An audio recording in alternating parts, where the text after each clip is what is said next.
ॐ सदाशिवसमारम्भां शङ्कराचार्यमध्यमाम् अस्मदाचार्यपर्यन्तां वन्दे गुरुपरम्पराम्।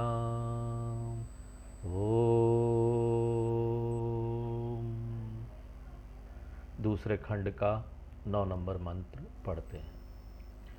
अविद्यायां बहुधा वर्तमानाः अविद्यायां बहुधा वर्तमानाः वयं कृतार्था इत्यभिमन्यन्ति बालाः वयं कृतार्था इत्यभिमन्यन्ति बालाः यत्कर्मिणो न प्रविद्यन्ति रागात् यत्कर्मिणो न प्रविद्यन्ति रागात् तेनातुरक्षीणलोकाश्च्यवन्ते तेनातुराः क्षीणलोकाश्चयन्ते। उपनिषद अपरा विद्या के विषय को जारी रखता है। यहाँ पर बहुत सारे अपरा विद्या है, लेकिन यहाँ हम उपनिषद में वेदों के पहले भाग में जो अपरा विद्या दी गई है उसके ऊपर चर्चा कर रहे हैं। पहला भाग यानी पूर्व भाग, और वो पूर्व भाग के 2 विभाग है, कर्म और अनुष्ठान। कर्म या अनुष्ठान भाग और उपासना ध्यान भाग, ये 2 भाग है वेद पूर्व भाग के। इनमें से अपरा विद्या के 2 रूपों में से उपनिषद अपरा विद्या के अनुष्ठानिक भाग के ऊपर चर्चा करते हुए इसके प्लस और माइनस पॉइंट दोनों के बारे में बता रहा है। हमको हर चीज का जानना चाहिए ना, इसमें अच्छाई क्या है, खराबी क्या है। उपनिषद निष्पक्ष रूप से इसको प्रस्तुत कर देता है, ये लो इसकी अच्छाई है, इसकी खराबी है। तो पहले प्लस पॉइंट के बारे में बातें कर दिया, बता दिया उपनिषद ने, और ये बताया प्लस पॉइंट क्या बताया कि अनुष्ठान जो भी कर्मकांड वेदों के पूर्व भाग में दिया गया है वो मान्य है और विश्वसनीय है। आप उसके ऊपर विश्वास कर सकते हैं, वो सत्य है, वो जो बोल रहे हैं वो होगा। हम ये नहीं जानते कि कर्मकांड परिणाम कैसे उत्पन्न करते हैं, रिलेशनशिप हम उसका नहीं जानते कि आप यज्ञ हवन करेंगे तो आपको पुत्र मिल जाएगा, इसका कोई रिलेशन ही नहीं है। लेकिन अगर विज्ञान के हिसाब से जाएं तो विज्ञान सब बता देगा पुत्र कैसे होता है, प्रजनन होता है और ऐसे, लेकिन यज्ञ हवन करके पुत्र प्राप्त होगा ये नहीं हमको बताया जाता। वैज्ञानिक रूप से हम इसको सिद्ध नहीं कर सकते। अनुष्ठानों को, अनुष्ठान और उसके फल के संबंध को वैज्ञानिक रूप से नहीं दिखाया जा सकता, फिर भी अनुष्ठान सत्य है, विश्वसनीय है। वे ना तो केवल इस लोक का फल दे सकते हैं किंतु परलोक का फल भी पैदा कर सकते हैं। और यदि किसी अनुष्ठान का हमको फल नहीं मिल रहा है, हमने किया और नहीं मिल रहा है, तो जाहिर सी बात है ना, हमारे करने में कहीं कमी रह गई थी।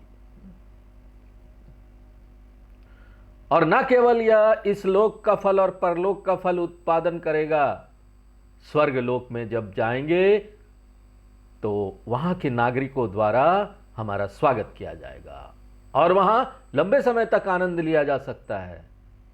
तो ये सब प्लस पॉइंट थे, सकारात्मक बिंदु थे जिसके बारे में उपनिषद ने बात किया, अनुष्ठान के प्लस पॉइंट।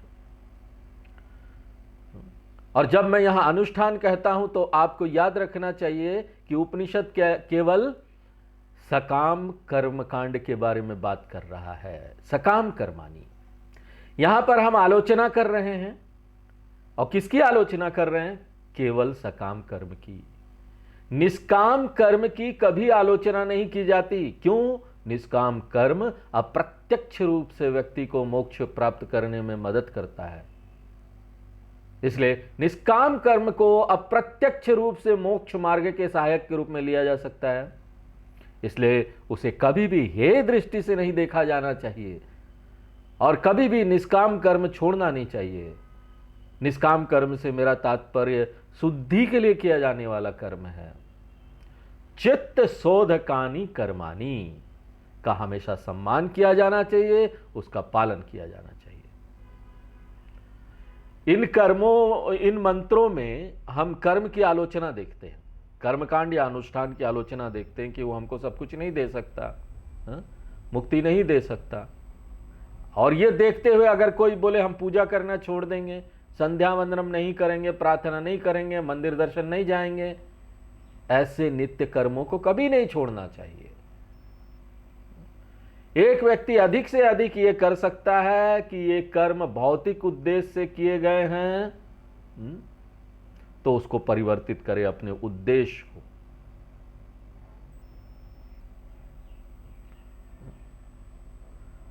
उन्हें सिर्फ उद्देश्य बदलना चाहिए। यदि वह मंदिर जा रहा है तो यह एक ऐसा कर्म है जिसे छोड़ने की आवश्यकता नहीं है, लेकिन नमस्कार करते समय उद्देश्य बदला जा सकता है। वह कह सकता है अन्नपूर्णे सदा पूर्णे ज्ञान वैराग्य सिद्ध्यर्थम भिक्षाम देहि च पार्वती। इसी प्रकार वह जो कर्म कर रहा है उसे आलोचना के कारण छोड़ना नहीं चाहिए, पूजा वगैरह नहीं छोड़ना चाहिए। बस हम उद्देश्य क्या रख रहे हैं उसको करने में, उसमें संशोधन करना चाहिए। और संशोधन क्या है? हे भगवान, संकल्प को बदल दीजिए, मुझे श्रवण करने का अधिक अवसर दे, मुझे ज्यादा से ज्यादा टाइम मिले और बाद में मुझे मनन करने का भी समय मिले, याद रहे मुझे जो यहां क्लास में बताया जा रहा है। केवल रविवार को सुबह 7 से 7:50 के बीच में उपनिषद क्लास करें, ऐसा नहीं होना चाहिए। तो हम वही कर्म करते हुए भगवान से प्रार्थना कर सकते हैं, भगवान मुझे ऐसा मन दो ना कि मैं इस विद्या पर एकाग्र हो जाऊं, ध्यान केंद्रित कर, मेरा ध्यान केंद्रित हो जाए, मुझे और अवसर मिले। और अगर मेरे में पात्रता में कोई कमी है, पात्रता क्या होता है? तत्वबोध में जाइए। अब विवेक, वैराग्य, समाधि, सटक संपत्ति, मुमुक्षुत्वम, ये 4 पात्रता चाहिए आत्मज्ञान के लिए। हमको अपने अंदर देखते रहना चाहिए। और अगर कोई कमी है भगवान से मांग सकते हैं, भगवान ये कमी पूरा कर दो। क्योंकि कर्मों को छोड़ना नहीं है, बल्कि उद्देश्य संशोधित करना है, उद्देश्य बदलना है। यहां आलोचना कर्मकांड की नहीं है, अनुष्ठान की नहीं है, यज्ञ हवन की नहीं है, आलोचना सकाम कर्म की है, अर्थ काम प्रधान कर्म की है। और इस सकाम कर्म की आलोचना करने के लिए उपनिषद सकाम कर्मियों की आलोचना कर रहा है। कर्म और कर्मी में क्या अंतर है? कर्म कर्मकांड है, कर्मी कर्मकांडवादी है जो उसको कर रहा है। 9वें मंत्र में इसकी आलोचना की गई है। और हमने पिछली क्लास में देखा था, अविद्यायाम अंतरे वर्तमानाः, वे गलतफहमी से भरे हुए हैं। क्योंकि एक ही अनुष्ठान का उपयोग 2 अलग अलग उद्देश्यों के लिए किया जा सकता है। यदि वह भौतिक उद्देश्य के लिए किया जा रहा है तो उसका परिणाम लिमिटेड होगा, सीमित होगा। वही अगर आध्यात्मिक उद्देश्य से किया गया अनुष्ठान है तो वो हमको मोक्ष फल देगा। इस प्रकार कर्म अर्थ काम प्रदम या मोक्ष प्रदम हो सकता है। सकाम कर्म अर्थ काम प्रदम है। अर्थ काम प्रदम का क्या अर्थ है? प्रदम का अर्थ है देने वाला। अर्थ काम यानी आनंद और इंद्रियों का विषय, भोग। तो कर्म वही है, या तो वो अर्थ काम प्रदान कर सकता है जो कि सीमित है, और वही कर्म आपको मोक्ष भी प्रदान कर सकता है। सीधे सीधे नहीं करेगा, आपको शुद्धि दे देगा, आपको पात्र बना देगा। आपको बड़ा मजा आने लगेगा उपनिषद क्लास का। आप प्रतीक्षा करेंगे कब रविवार आएगा सुबह का 7 बजे। वो ज्ञान की ओर ले जाता है। तो बुद्धिमान व्यक्ति कौन है? जो सकाम कर्म करता है वो नासमझ है, बुद्धू है। जो निष्काम कर्म कर रहा है वो बुद्धिमान है। और यह सकाम कर्मी, उपनिषद कहता है, अविद्यायाम अंतरे वर्तमान, हजारों रुपया वे खर्च करते हैं और उन हजारों रुपया में क्या खरीदते हैं? मिट्टी का ढेला। ये क्या अच्छा बिजनेस है? जो बिजनेस करना नहीं जानता वो भी समझ लेगा कि यह सही नहीं है, यह अच्छा व्यवसाय नहीं है। व्यवसायिक दृष्टिकोण से भी यह बुद्धिमान व्यवसाय नहीं है। इसलिए सकाम कर्मी सकाम कर्म के साथ सीमित चीज खरीदता है, जबकि निष्काम कर्मी अच्छा व्यवसायी है, उसको बिजनेस पता है, वो बिजनेस के दृष्टिकोण से भी अच्छा व्यक्ति है। क्यों? क्योंकि वो इतना मेहनत कर रहा है और उससे एक महान चीज खरीद रहा है। और क्या खरीद रहा है? मोक्ष खरीद रहा है। लेकिन निश्चित रूप से ना, आपको यहां भ्रमित नहीं होना चाहिए कि मैं बोलता हूं आप ये कर्म कांड करके मोक्ष खरीदेंगे। निष्काम कर्म आपको सीधे मोक्ष नहीं देगा, वो आपके मन को शुद्ध कर देगा ताकि आप कक्षाओं में आ सके, ज्ञान का सतत अध्ययन कर सके, और ये अध्ययन ज्ञान का करने के बाद मोक्ष प्राप्त होगा, सीधे सीधे नहीं।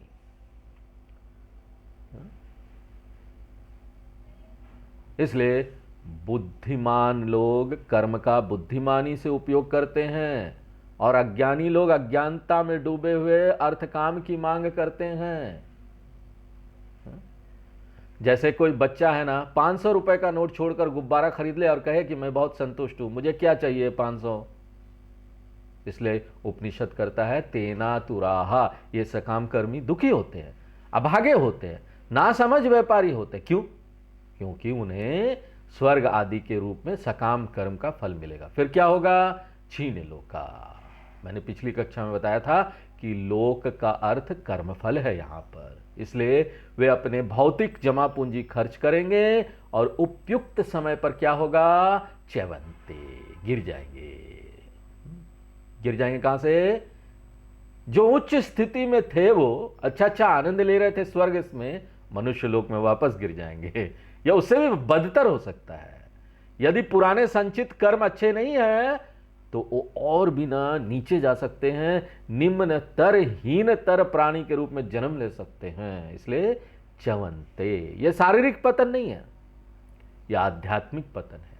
क्या वे मोक्ष से दूर होते जाएंगे? जाओ भाई, दुनिया का मजा लो, मोक्ष से दूर होते जाओगे। जो महान चीज है वो प्राप्त ही नहीं होगा।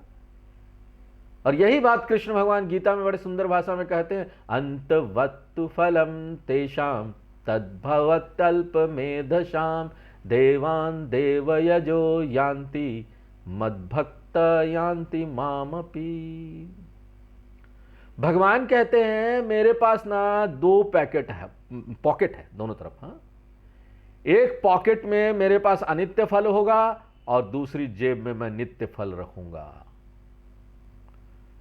और ऐसे सकाम कर्मी लोग जो मांगते वो मैं दे दूंगा, और मेरा जो एक पॉकेट वाला जेब है ना वो हमेशा बिजी रहता है, दूसरा पॉकेट जिसमें मोक्ष है ना वो निकलता ही नहीं, हिलता ही नहीं। एक हाथ दर्द हो रहा है, उसमें काम ही काम है, क्योंकि ज्यादातर लोग यही चाहते हैं, वो मेरे पास यही सब मांगने आते हैं।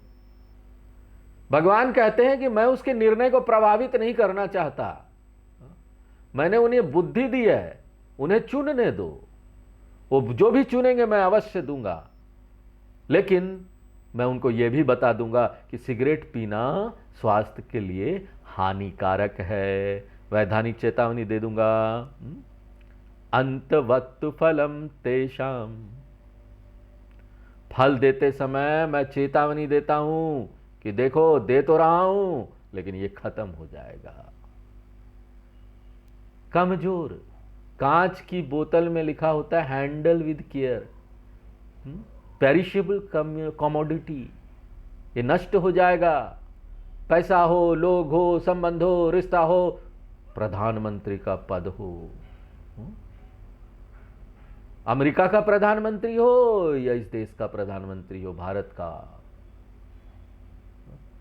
गठबंधन में है तो डर लगा हुआ है, और महाअभियोग आ गया तो उसमें डर लगा हुआ है, कब सरकार चले जाएगी पता नहीं। क्या आप लोग ये चीज चाहते हैं क्या? आइए दूसरे खंड का 10वां मंत्र पढ़ते हैं। इष्टापूर्तम मन्यमानावरिष्ठम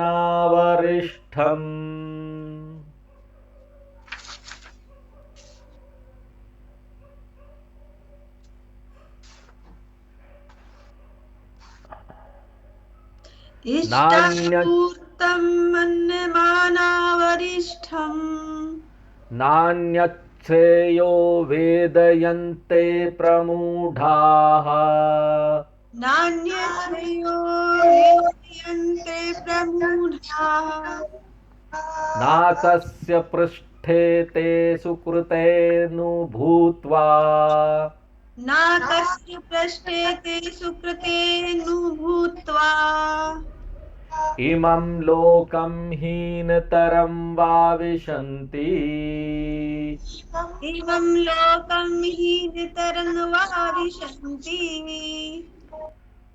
लगभग वही बात है जो पिछले मंत्र में बताया गया। यहां और ज्यादा उसका विस्तार किया गया, स्पष्टीकरण दिया गया है। तो पिछले श्लोक में कहा गया था कि अविद्यायाम अंतरे वर्तमानाः, तो ये कर्मकांडी अज्ञान में डूबे हुए हैं।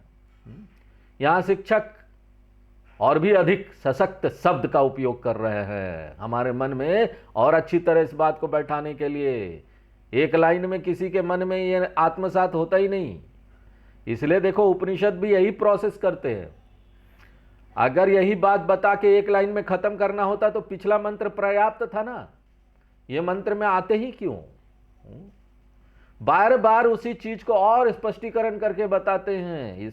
ये एक वैज्ञानिक तरीका है ज्ञान प्राप्त करने का, एक परंपरागत वैज्ञानिक तरीका है। और किस सशक्त शब्द का उपयोग कर रहे हैं? प्रमूढ़ाः। मूढ़ा का अर्थ है मूर्ख, प्रमूढ़ा का अर्थ है उससे भी ज्यादा ना मूर्ख, फिल्टर किया हुआ मूर्ख, बेवकूफ बुद्धिमान व्यक्ति।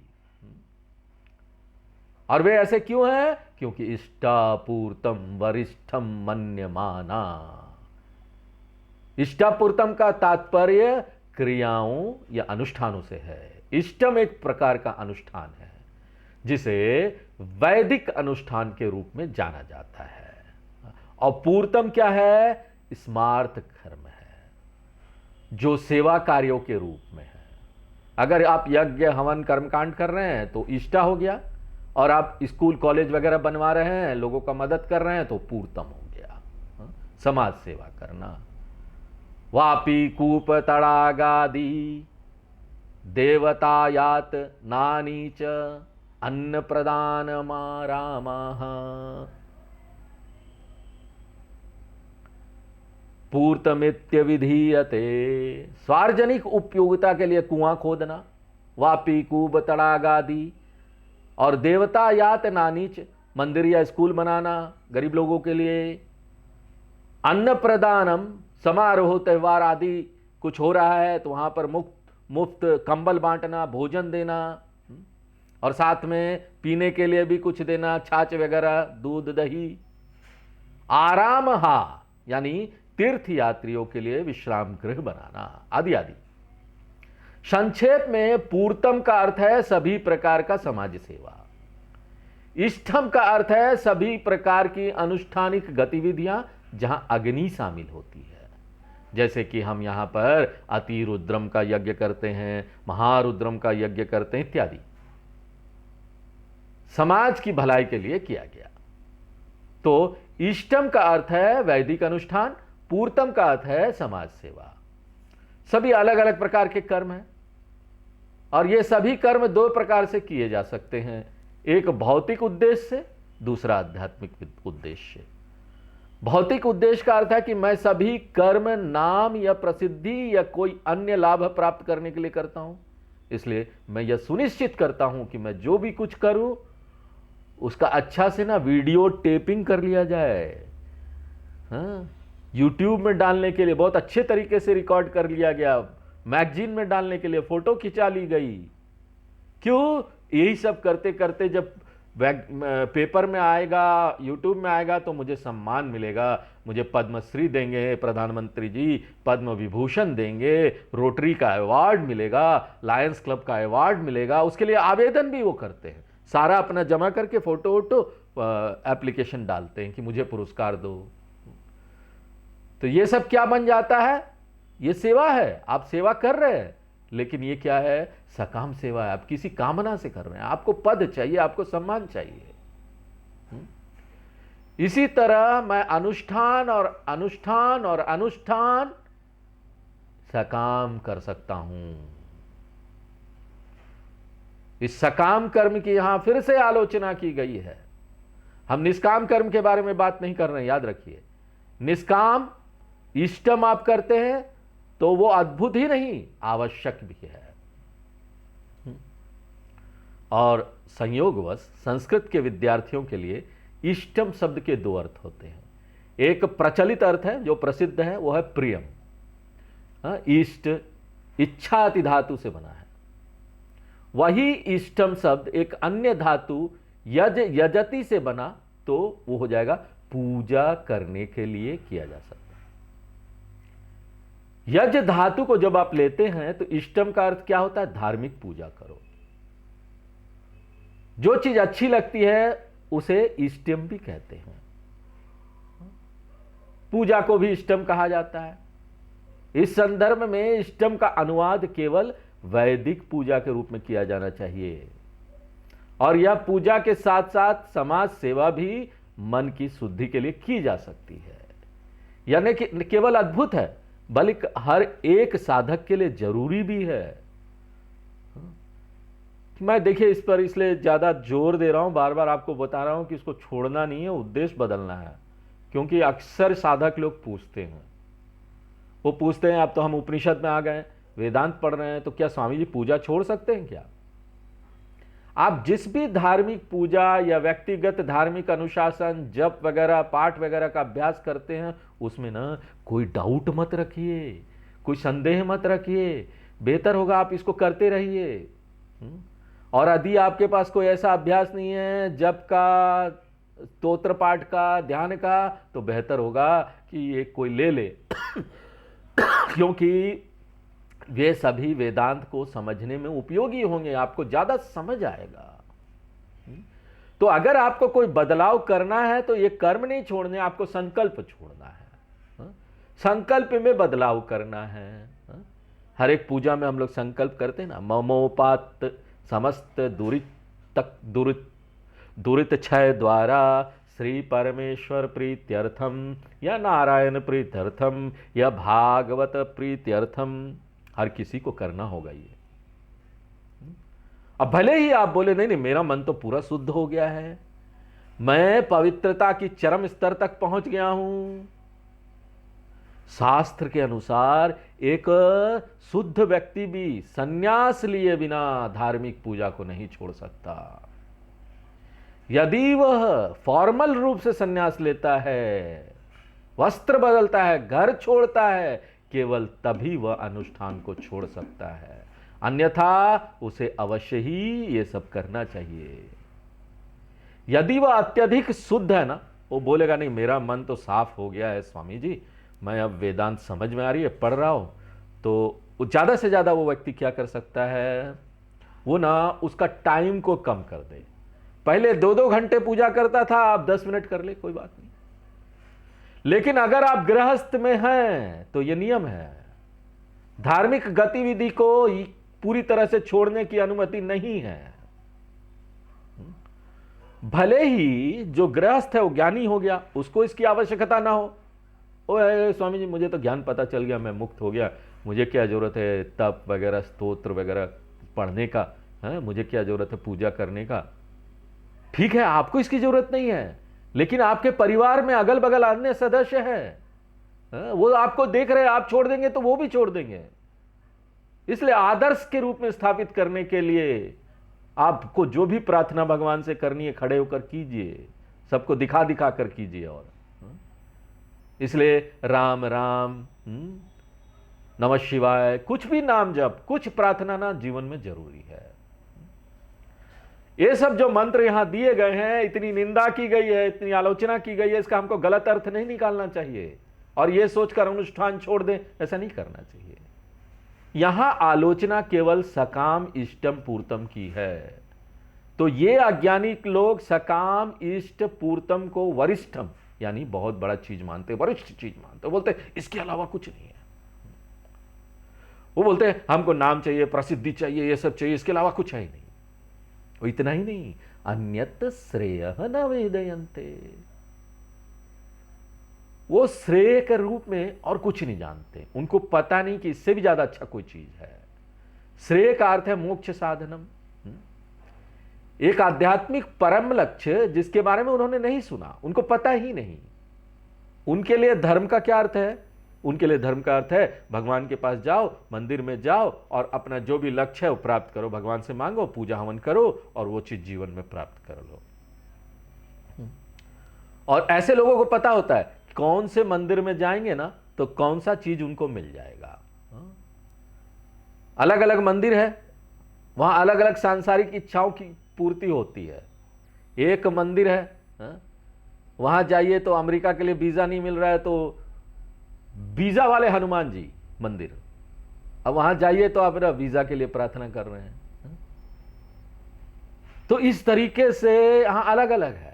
एडमिशन कहीं ले बच्चों का कराना है तो एडमिशन वाले भोलेनाथ मंदिर, वो सब पता है उनको यहां जाने से क्या होता है।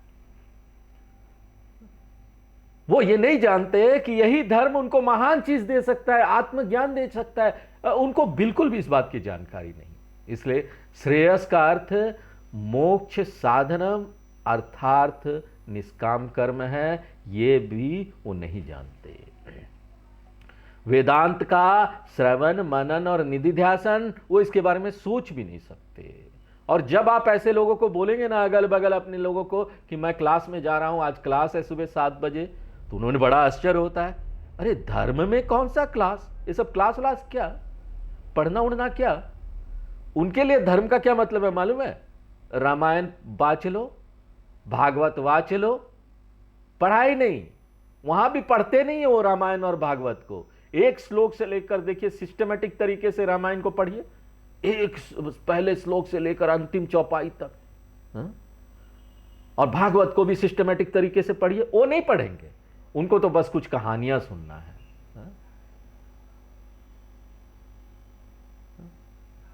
क्या यह पर्याप्त नहीं है? वो प्रश्न पूछेंगे, मुझे क्या धर्म ग्रंथों का अध्ययन करना चाहिए? वस्तुतः शास्त्रों के अनुसार शास्त्र अध्ययन सर्वोपरि है, महान है वो। ये मैं नहीं बोल रहा, तैत्रीय उपनिषद बोलते हैं। तैत्रीय उपनिषद का शिक्षावल्ली का 11.1 मंत्र, स्वाध्याय प्रवचनाभ्याम न प्रमदितव्यम।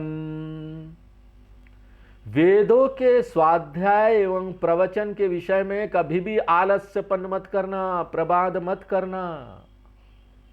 देखिए धर्म ग्रंथ दोहरी नकारात्मक भाषा का प्रयोग करते हैं। आप कोई अन्य धार्मिक प्रथा छोड़ सकते हैं, ठीक है, लेकिन एक धार्मिक जो काम है ना वो नहीं छोड़ना चाहिए। और वो क्या है? शास्त्रों का अध्ययन आप कभी नहीं छोड़ सकते। अन्य चीजें आप यहां वहां कुछ करके जोड़ तोड़ लगा सकते हैं, जब तप पूजा तीर्थ यात्रा, लेकिन वो कभी शास्त्र अध्ययन के कीमत पर नहीं होनी चाहिए। उनको छोड़कर ये नहीं होनी चाहिए। लेकिन दुर्भाग्यवश आज के समाज में ये एकदम ही खत्म होते जा रहा है।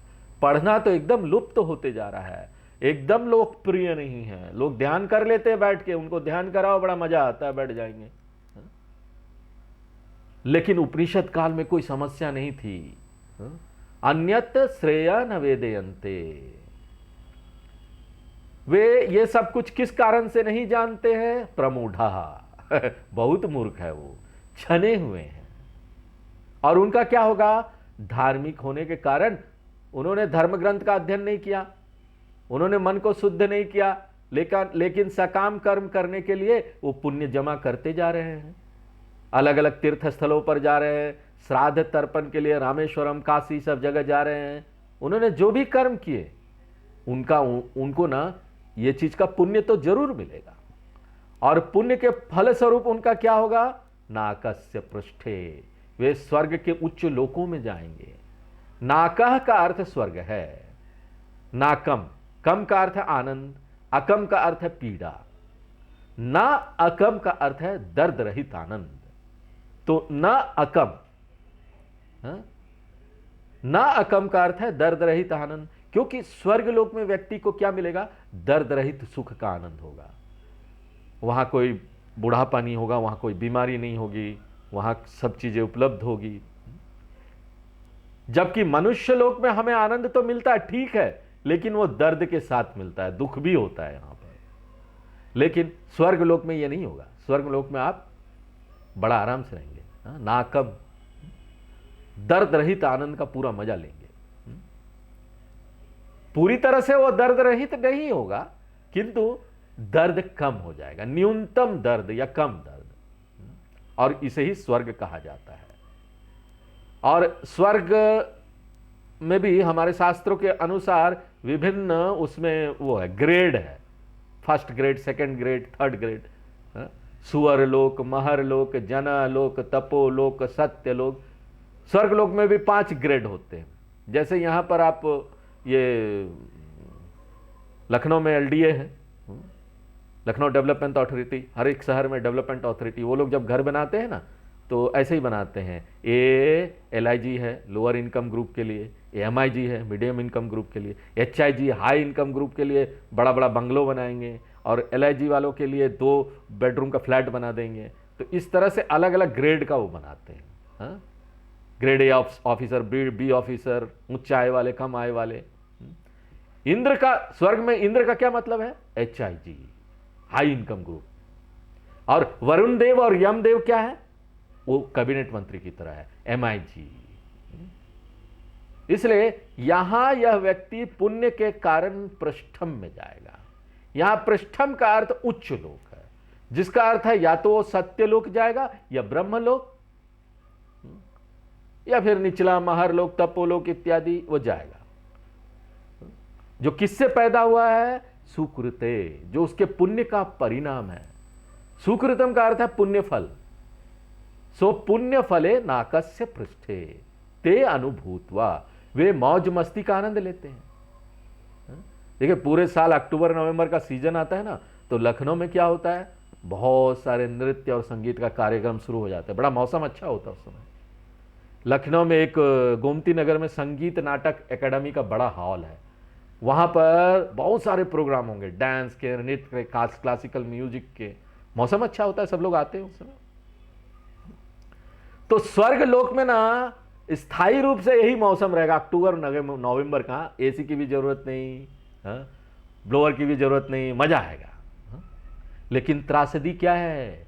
एक दिन आएगा, उल्टी गिनती शुरू हो जाती है, आपको वापस जाना है। 5 स्टार होटल की तरह है, जितना पैसा उतना दिन, 5 दिन बाद वापस अपने घर में। दयानंद स्वामी जी कहा करते थे कि ये ना किसी जो कोल्ड ड्रिंक है ना, वो उसके पीने जैसा है। कोल्ड ड्रिंक में पाइप डाल के पीते हैं ना, जब वो कोल्ड ड्रिंक में कोको कोला, फैंटा ऐसे पीते हैं, पाइप डाल के पीते हैं, तो हमको ना क्या दिखता है? पी रहे ना, हमको दिख रहा है वो कम हो रहा है, कम हो रहा है। एक कम हो रहा का डर लगा हुआ होता है, लेकिन वो फैंटा, कोको कोला कितना मीठा, वो सब, उसका आनंद हम ले ही नहीं पाते।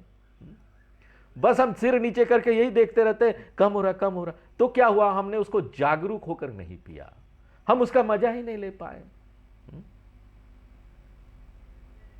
अंग्रेजी में बोलते इन एब्सेंसिया। कोई भी काम जागरूक होकर नहीं पिया, खाते पीते हम उसका स्वाद भी नहीं ले पाए। इसी प्रकार वो स्वर्गलोक तो जाएगा, लेकिन वो खोया खोया रहेगा। अरे और 3 दिन बच गए, और 2 दिन बच गए, हर समय उसका मन इसी में लगा रहेगा। अरे अब मेरा टाइम जाने वाला है, अब समाप्त होने वाला है।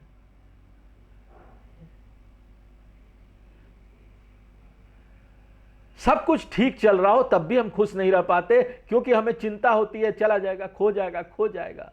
और अंत में एक दिन उल्टी गिनती शुरू करते हुए वो स्वर्ग से नीचे गिरेंगे, जहां इमम लोकम, या तो भूलोक या मनुष्य लोक में वे आते हैं। लेकिन इसकी भी गारंटी नहीं है कि हमको मनुष्य लोक मिलेगा, क्योंकि वह इस पर निर्भर करेगा कि हमारा कौन सा कर्म फ्रक्टिफाई हो रहा है, कौन सा कर्म अभी फल देने वाला है। अगर उस समय हमारा कोई पाप, बहुत पाप कर्म फल देने वाला है, तो और भी नीचे लोक में जा सकते हैं। कॉकरोच इमम लोकम हीन तरम वा विशंति, और नीचे लोक में जा सकते हैं। ये सब क्या है? कर्म की सीमा है, लिमिटेशन ऑफ कर्म।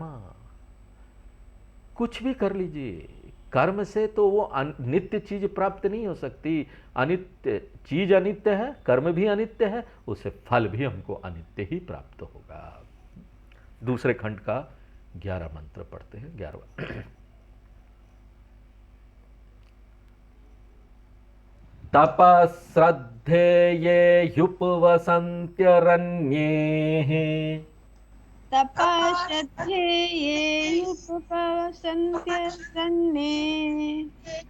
शांता विद्वांसो भैक्षचर्यां चरन्तः, शान्ता विद्वांसो भैक्षचर्यां चरन्तः, सूर्यद्वारेण ते विरजा प्रयान्ति, सूर्यद्वारेण ते विरजा प्रयान्ति, यत्रामृतसत्पुरुषो हव्ययात्मा, यत्रामृतः स पुरुषो ह्यव्ययात्मा। तो पिछले मंत्र तक उपनिषद में अपरा विद्या के अनुष्ठान भाग के बारे में बात की गई, और अनुष्ठान से हमारा तात्पर्य उन गतिविधियों से है जिसमें बॉडी इन्वॉल्व होता है, भौतिक शरीर, फिजिकल शरीर इन्वॉल्व होता है, वो महत्वपूर्ण भूमिका होता है।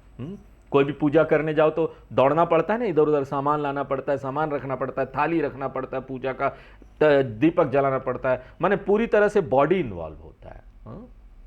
मन भी होता है, मन भी साथ में सहायक होता है, लेकिन मन उतना नहीं होता ना, उतने मन की जरूरत है। अगर आप रोज पूजा करेंगे तो रोज पता होता थाली कहाँ रखा है, पूजा का वो कहाँ रखा है, दीपक कहाँ रखा है, आराम से जला दिया। मन की जरूरत ही नहीं, मन बहुत कम होता है शामिल, भौतिक शरीर ही शामिल होता है, चाहे वो वैदिक हो या अवैदिक हो। अब देखिए संध्या वंदन हम करते हैं ना, उसमें अग्नि नहीं है, लेकिन वहां आदित्यम तर्पयामी वगैरह वगैरह आचमनम है, प्रोक्षणम है। यह सांसारिक कर्म है, जैसे ऑफिस जाना है, लिखना, ये सब चीजें, ये शरीर प्रधान है, शरीर से हम कर रहे हैं। ये अभी तक जो कर्म प्रधान अपरा विद्या की ये बात की गई थी, शरीर प्रधान है। ये सब शरीर प्रधान अनुष्ठान है, उसमें शरीर ज्यादा इन्वॉल्व होता है। अब उपनिषद क्या आगे बात कर रहा है? उपासना प्रधान अपरा विद्या पर आ रहा है। वह अपरा विद्या जो नीचे दर्जे का है, निम्न विज्ञान है, वो ध्यान के रूप में हम ध्यान करते हैं। उपासना का अर्थ है ध्यान, और ध्यान का परिभाषा क्या है यहां? सगुण ईश्वर ध्यान। राम जी, कृष्ण भगवान, किसी के ऊपर भी बैठ के हम ध्यान करते हैं, विभिन्न रूप को सामने रखकर ध्यान करते हैं। राम ध्यानम, कृष्ण ध्यानम, शिव ध्यानम, या फिर विश्व रूप का ध्यान, अनेक प्रकार के देवता, उस पर हम ध्यान करते हैं। और यह भी क्या है? कर्म है, यह भी कर्म है। लेकिन यहां फर्क क्या है? भौतिक शरीर बिल्कुल भी शामिल नहीं होता। एक व्यक्ति एक जगह बैठता है, शरीर को आराम दे देता है, शरीर एकदम आराम से रख देता है जहां है, सांस को भी आराम लेने देता है, केवल मन भगवान की ओर केंद्रित कर लेता है, इसको बोलते हैं ध्यान। तो पिछला वाला कायिक कर्म था जो हम शरीर से करते हैं। अब जो यहां ध्यान बताया जा रहा है वो किससे करते हैं? ज्यादा उसमें मन इन्वॉल्व होता है। मनसा कर्म को उपासना कहा जाता है। उपासनम का अर्थ है देवताय उप समीपे आसनम। उप का अर्थ है निकट, आसनम का अर्थ है निवास करना, भगवान के पास निवास करना। शारीरिक रूप से नहीं, आप शारीरिक रूप से ईश्वर के निकट हो सकते हैं या नहीं भी हो सकते हैं। उपासना का अर्थ है मन का ईश्वर के निकट होना, आपको अपना मन ईश्वर के निकट रखना है। मान लीजिए शिवरात्रि पर आप उपवास करते हैं, उपवास और उपासना दोनों का एक ही अर्थ है। उपासनम का अर्थ है भगवान के निकट बैठना, उपवासा का अर्थ है भगवान के निकट निवास करना। यहां हम शारीरिक निवास की नहीं किंतु मानसिक निवास की बात कर रहे हैं। एकादशी व्रत में हम खाना नहीं खाते हैं ना, वो क्यों करते हैं हम ऐसा? कोई भी व्रत में खाना नहीं खाते हैं या फल वगैरह खा लेते, क्यों करते हैं? समय बचाने के लिए करते हैं। क्योंकि अगर आपको खाना खाना है तो इसका मतलब क्या है मालूम है? कितना काम होता है, खाना पकाओ, किचन में जाओ, आप भगवान पर ध्यान क्या करोगे? सारा समय तो उसी में निकल गया। ये सभी चीजें शामिल है। इसलिए आप क्या करते हैं? उस दिन उपवास कर लेते, परहेज कर लेते हैं। लेकिन नहीं खाना जो है ना, वो मूल उद्देश्य नहीं है। यहां समय जो बचता है उसका उपयोग आप मानसिक रूप से ईश्वर के निकट रहने के लिए करते हैं, इसलिए उपवास करते हैं। ईश्वर समीप वर्तनम उपवास। इसी तरह उपशनम का अर्थ है भी है ईश्वर समीप वर्तनम, मनसा, मन से। अब शास्त्रों में उन्होंने जीवन के विभिन्न चरण जैसे ब्रह्मचर्यम आश्रम, गृहस्थाश्रम, वानप्रस्थ आश्रम, संन्यास आश्रम के बारे में बात की। प्रत्येक आश्रम में एक साधना हो जाता है। ब्रह्मचर्य आश्रम में मुख्य अध्ययन है, वहां जीवन केंद्रित अध्ययन बच्चा होता है, व्यक्ति गुरु के पास जाता, खाली अध्ययन करता है, अध्ययन अध्ययन अध्ययन, उसको और कुछ नहीं करना। आप किसी भी वेद पाठशाला में चले जाइए, वहां क्या होगा? सुबह वेद अध्ययन, दोपहर वेद अध्ययन, रात को वेद अध्ययन, अध्ययन अध्ययन अध्ययन अध्ययन, छात्र जीवन पूरा होता है वहां ना तो कर्म प्रधान है, ना ही उपासना है, ना कर्म है। ब्रह्मचारी के लिए थोड़ा सा कर्म है, थोड़ी सी उपासना है। मूल क्या होता है? ज्यादातर समय अध्ययन के लिए देना है। और उसके बाद जब वो बाहर निकलता है वहां पाठशाला से, शादी करता है, गृहस्थ बनता है, और गृहस्थ में जब आता है तो क्या हो जाता है? इसके लिए कर्तव्य करो, उसके लिए कर्तव्य करो, वो संध्या वंदन करो, ये करो, कर्म प्रधान, बहुत कर्म करना पड़ता है। थोड़ा समय मिल जाए तो थोड़ा अध्ययन कर लेता है गीता का, थोड़ा उपासना कर लेता है। इसलिए ध्यान के लिए समय नहीं है उसके पास। सामाजिक जिम्मेदारियां हैं, पारिवारिक जिम्मेदारियां हैं, तो वेद ये बात समझ गए थे पहले ही। इसलिए गृहस्थ के लिए उन्होंने क्या किया? कर्म प्रधान है, खूब काम करो, मेहनत करो। ऐसा नहीं कि उपासना एकदम नहीं है। उपासना और ध्यान क्या होता है गृहस्थ के टाइम में? वो सहायक हो जाता है, बस थोड़ा सा होता है। फिर उसके बाद क्या है? तीसरा आश्रम वानप्रस्थ। वानप्रस्थ में क्या है? उपासना प्रधान है, कर्म और ध्यान वहां पर कम हो जाते हैं, सहायक हो जाते हैं। वानप्रस्थ का अर्थ है आपको अपनी गतिविधियां कम करनी पड़ेगी, इधर भागो, उधर जाओ, ये करो, वो करो। तो व्यक्ति शहर के बाहरी इलाके में चला जाता है, वहां पर अपना एक छोटा कुटिया बना लेता है और एकांत में जीने की कोशिश करता है। अगर आपको इस तरह का आउट हाउस आप बना सकते तो बना लीजिए, छोटा सा एक कुटिया, 200 वर्ग फुट का घर, लेकिन वहां पर सगुण ईश्वर ध्यान वो करना है। और इस जीवन शैली को क्या बोलते हैं? वानप्रस्थ। यहां क्या है? उपासना प्रधान है। और यही बात ना इस मंत्र में बताई जा रही है। पिछला मंत्र क्या था? गृहस्थ आश्रम, इससे पहले जो हमने देखा, ये कर्म करो, वो अनुष्ठान करो, यज्ञ करो। अभी इस मंत्र में क्या हो गया? वानप्रस्थ आश्रम, उपासना करो, ध्यान करो। चौथा आश्रम में क्या होता है? कर्म भी कम हो जाते, उपासना भी कम हो जाते। कर्म और उपासना दोनों क्या हो गया? अपराविद्या। संन्यास आश्रम में संपूर्ण अपराविद्या सहायक हो जाती है, कर्म और उपासना सहायक हो जाते, थोड़ा हो जाता है।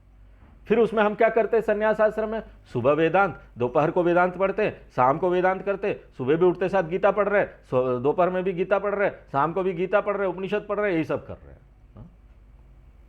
लेकिन आज ही ये मत शुरू कर दीजिए जिसने नहीं किया। ये धीरे धीरे करके होता है। तो यहां पर आश्रम है जहां पर 3 साल के लिए वेदांत कोर्स होता है, वहां पर पढ़ाया जाता है। तो वहां पर सब बंद कर देते हैं, ना कोई टेलीविजन, ना रेडियो, मोबाइल भी ज्यादा नहीं चलाना, ना बाहर घूमने जाने देते हैं, खाली आश्रम में रहो। और आपके पास तरह का ड्रेस भी नहीं होगा, एक ही ड्रेस होगा, गेरुआ या पीला। और वहां पर सब लोग ब्रह्मचारी होंगे, भोजन भी एक तरह का होगा, खाली रोटी दाल। ज्यादातर क्या होता है मालूम है? सुबह भी रोटी दाल, शाम को थोड़ा बदल देते हैं। क्या? शाम को दाल रोटी। सुबह रोटी दाल, शाम को थोड़ा चेंज होगा, चलिए क्या, दाल रोटी। और पढ़ते क्या करते हैं? सुबह वेदांत, शाम वेदांत, रात को वेदांत, दिन में वेदांत, सब जगह वेदांत वेदांत वेदांत पढ़ते रहते हैं। कई लोग ना ऐसी जगह पर जाकर परेशान हो जाते हैं। वो लोग जाते तो है, हम भी वेदांत का कोर्स करेंगे, लेकिन वहां खप जाते हैं। कुछ ऐसे मामले आए थे हमारे स्वामी लोगों के पास। ऐसे कोई लोग आए आश्रम में जो ना कुछ दिन तो उन्होंने बड़ी पढ़ाई की, बड़े अच्छा वेदांत का किया, और वो व्यक्ति बहुत पढ़ा लिखा था, MMA विवेकानंद जी के ऊपर रिसर्च किया था। वो व्यक्ति मानसिक रूप से विक्षिप्त हो गया कुछ दिन बाद, अकेले रह के ये सब खाना और ये सब संभाल नहीं पाया, मानसिक रूप से परेशान हो गया। वो छत पर जाता था, गोल गोल घूमता रहता था और खाली बोलते रहता था, विवेकानंद जी ने ये बोला, विवेकानंद जी ने वो बोला। और किसी तरह से स्वामियों ने, हमारे स्वामी जी ने उसको बड़े सुधारने की कोशिश की, बड़ा कोशिश किया कि वो सुधर जाए और जैसा सब लोग वैसा हो जाए। लेकिन जब नहीं हो पाया ना, तो उसको घर भेज दिया, समझा बुझा के, तुम जाओ, तुम जब ठीक हो जाओगे कभी भी आ जाना, हम तुम्हारे लिए यहां हैं। इस तरह का जीवन जीने के लिए हमको तैयारी करनी चाहिए, अचानक नहीं होगा।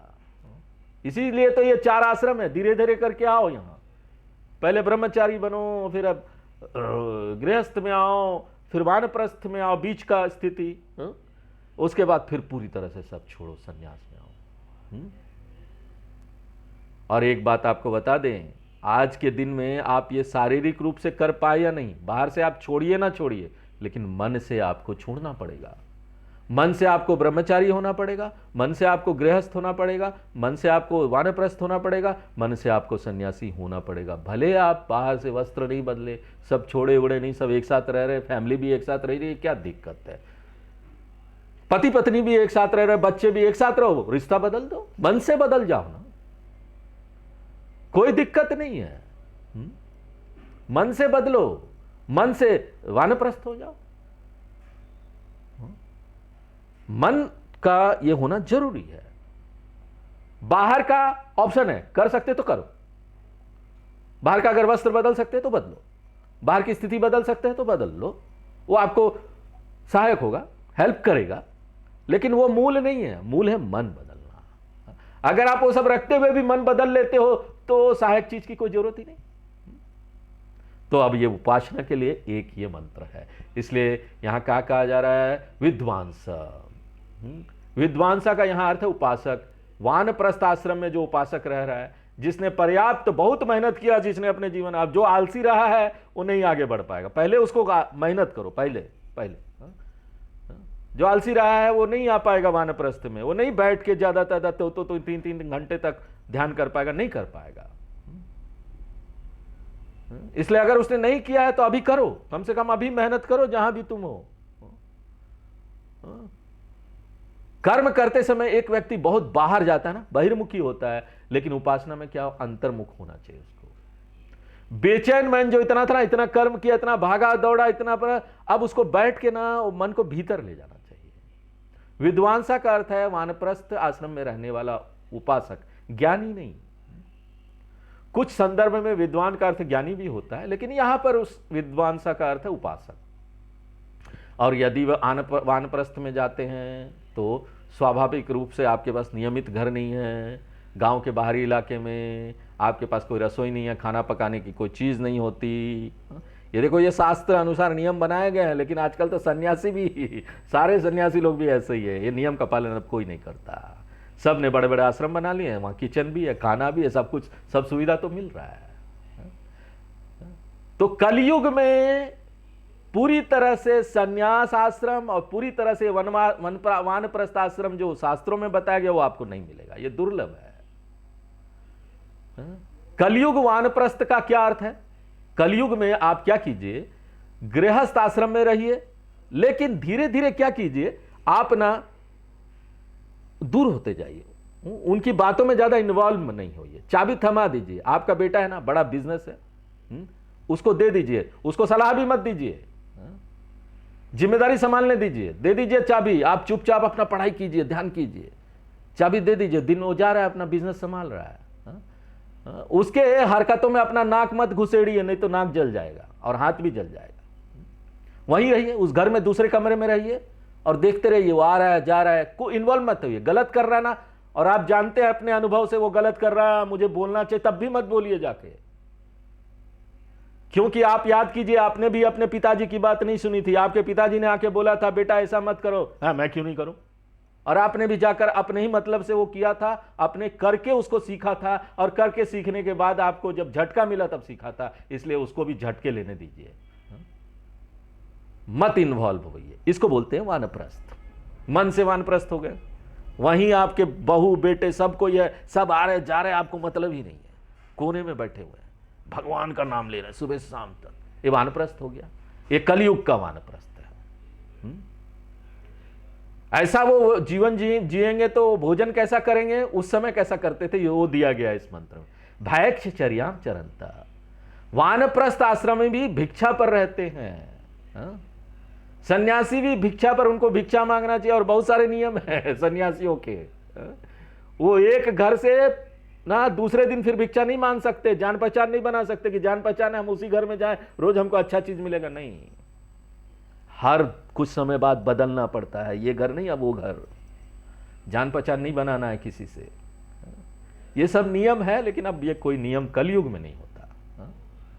अब देखिए इन 4 आश्रमों से 3 आश्रम तो भिक्षा पर रहते, ब्रह्मचारी वो पढ़ाई करता वो भी भिक्षा पर है, वानप्रस्थ तो वो भी उपासना कर रहा है भिक्षा पर है, सन्यासी उसके पास कुछ पैसा नहीं होता भिक्षा पर है, तो भिक्षा देने वाला तो कोई होना चाहिए ना। तो गृहस्थ बहुत जरूरी है, गृहस्थी तो देता पैसा दान, तभी तो ये सब आश्रम चलते हैं ना।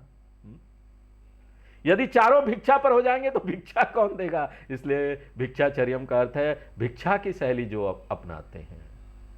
और कलयुग में हम क्या करेंगे, उसी घर में रह रहे हैं, और क्या करेंगे, जो भी हमको बहू दे देती है ना चुपचाप खा लो, ज्यादा मीन में एक मत निकालो, चुपचाप खा लिया, ये नहीं मिला वो नहीं मिला ना, सब ठीक है, डिस्टर्ब भी नहीं करना किसी को, इसको बोलते हैं वानप्रस्थ, कलयुग का वानप्रस्थ।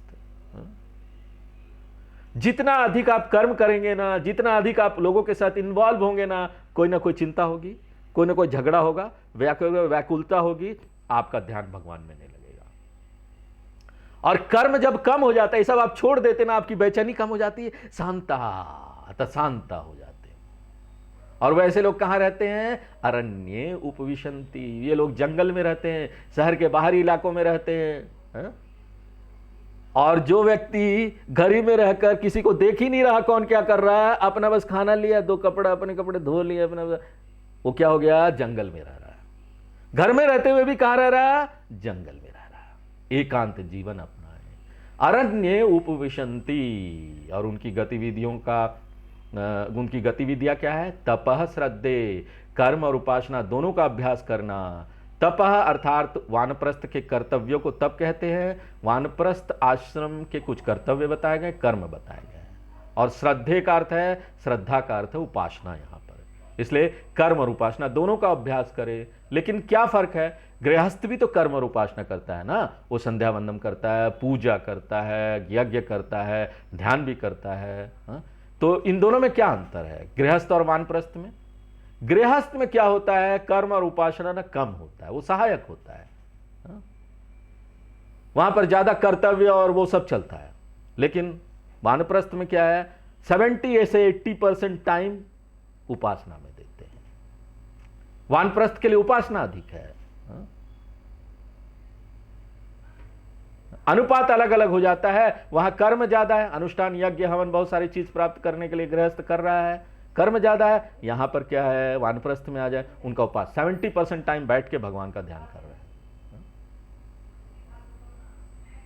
जिस प्रकार 2 प्रकार होता है ना कर्म का, उसी प्रकार उपासना भी 2 प्रकार का होता है। यदि कोई व्यक्ति निष्काम उपासना करता है तो उसको शांति मिलेगी, उसको पात्रता मिलेगी, वो ज्ञान प्राप्त कर लेगा।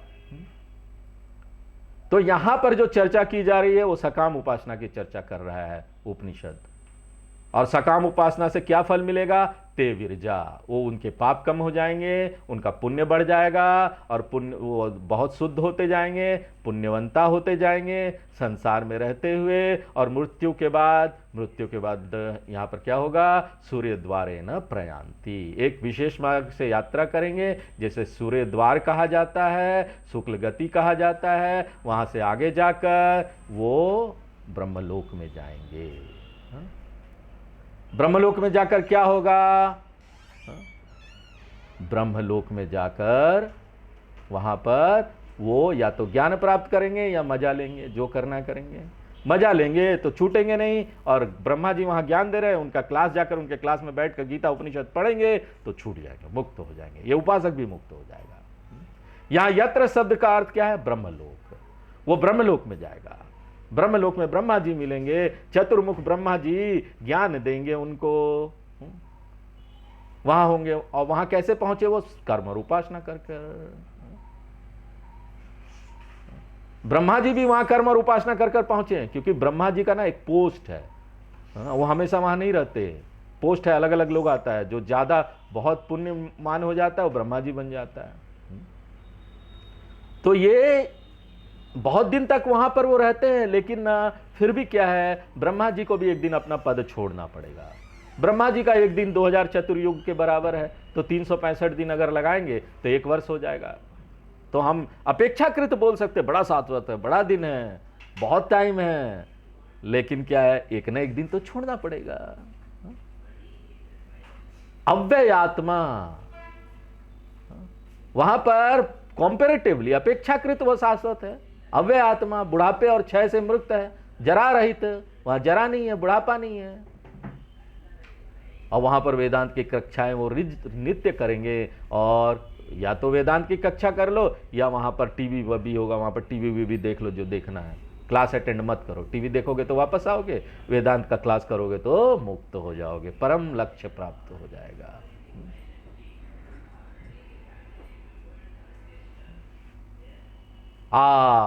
गीता में कृष्ण भगवान भी बोलते हैं, आ ब्रह्म भुवनालोका पुनरावर्तिनो अर्जुना।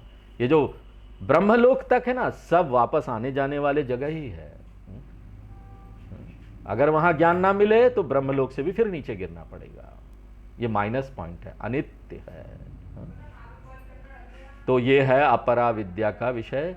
अब इसके बाद उपनिषद इस बारे में बात करने जा रहा है कि अपरा विद्या से परा विद्या में हम कैसे स्विच करेंगे, कैसे अपने आप को बदलेंगे, कैसे हम परा विद्या में आएंगे, परिवर्तन कैसे करेंगे। अब ये अगले मंत्र में बताया जाएगा, जिसको हम लोग अगले क्लास में देखेंगे। आज यही विराम देते हैं। पूर्णमदः पूर्णमिदं पूर्णात् पूर्णमुदच्यते पूर्णस्य पूर्णमादाय पूर्णमेवावशिष्यते। ओम शांति शांति शांति।